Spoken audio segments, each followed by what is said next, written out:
Because let's be honest about it, we do need our heroes. We need them to help sustain our belief in at least the possibility of a better and more secure future. As you, a generation, are going to need every scrap of that belief, it's worth dwelling on it for a second. Because you are destined to find yourself facing challenges that in every sense are as complex as anything the human species has ever had to face. That is not an overstatement. You will be facing challenges as or more complex than anything the human species has ever had to confront. And I'd argue that everything this university has offered you, everything you've gained in reaching this morning's incredibly important transitional moment, your renewed confidence, your well-tested friendships, your passion for your subject, all of these will become the foundation stones on which you can begin to build the very next phase of your lives.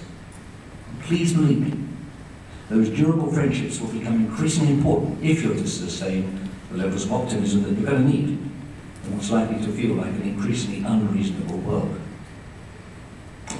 As the 21st century really gets into its stride, we find ourselves dealing with a whole series of global crises, in the face of which we could all come to feel increasingly like victims, with the possibility of our intensely fragile humanity becoming, in one way or another, permanently disfigured.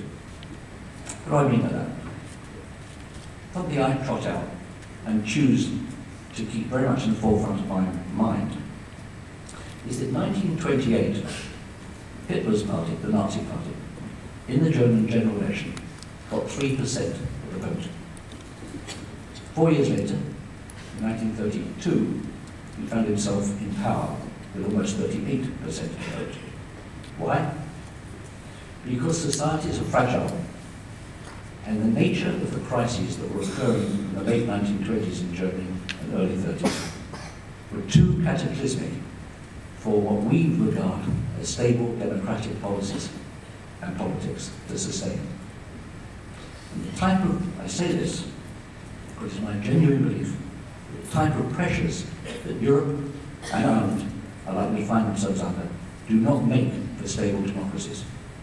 You will have to strain every single fibre of your intelligence and your knowledge and your understanding of what does constitute a functioning society to ensure that that does not happen in this country.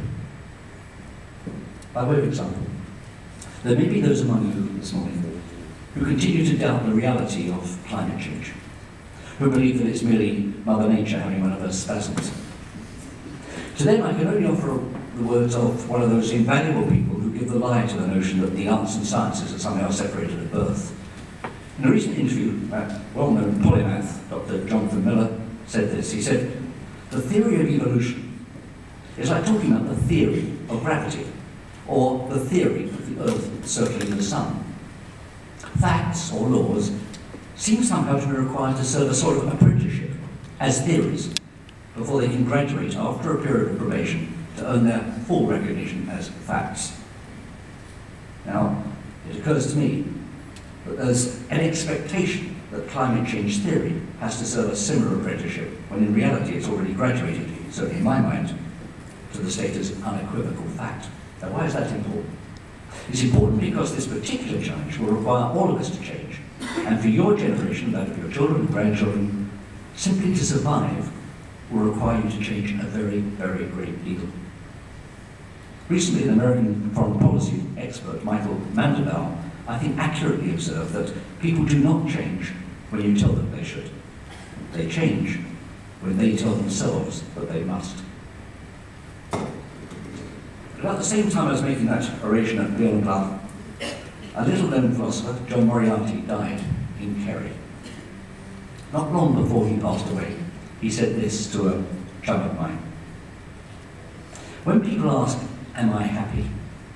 I try to explain that that really isn't the right question. The real question is, am I still growing? Have I become a finished creation? Am I dead or am I still developing?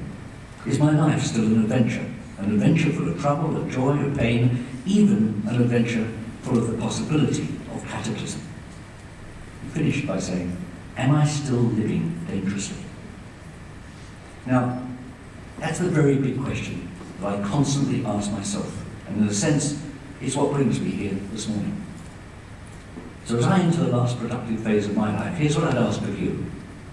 In whatever you decide to do, and whatever task you set yourself, do it well. In fact, do it so well that you simply amaze people like me, because in doing so, I promise you, you'll end up not just bringing enormous credit to this institution, even more importantly, you'll end up absolutely amazing yourselves. Like it or not, it will be you and a few thousand like you who are going to determine the future direction of this country. And who knows, maybe for some of you, even the future direction of the planet. For myself, I can't think of anything more important. I'm putting my family's life and trust in your hands. Good luck and God bless you in handling it well. Thank you.